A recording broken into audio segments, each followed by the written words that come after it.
Welcome to the Appalachian Heritage Woodshop, woodworking with an Appalachian flair.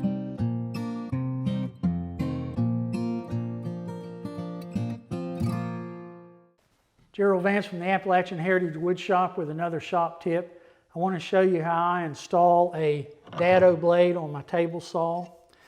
There is an outside and an inside to the cutters. So the first one that goes on, make sure the outside is next to the arbor.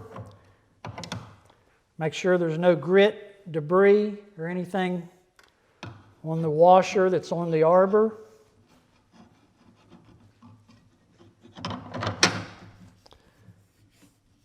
Make sure it's nice and clean. Then a chipper. This time I'm installing one chipper. Put it on, and it's very important that the chipper fit between your teeth. If it is resting on a tooth, then it will stick out too far. So it's got to be between the teeth.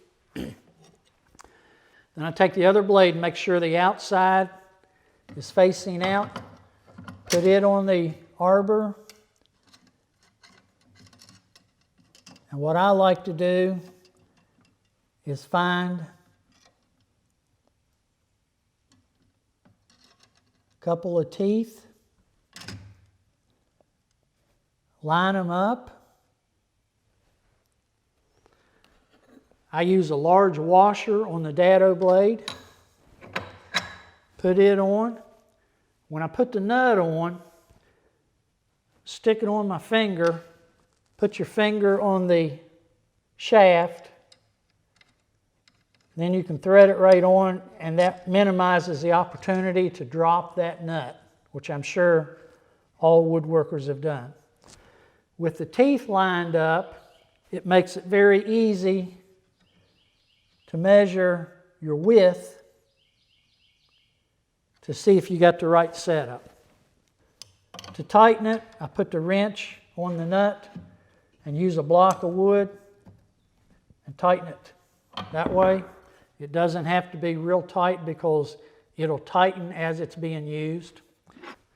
Now I'm ready to put the insert in place. There you go, and as you can see, I like using a zero clearance insert. So that's the way I set up the Dado blade. This is Jerill Vance with the Appalachian Heritage Woodshop reminding you, be proud of your Appalachian heritage.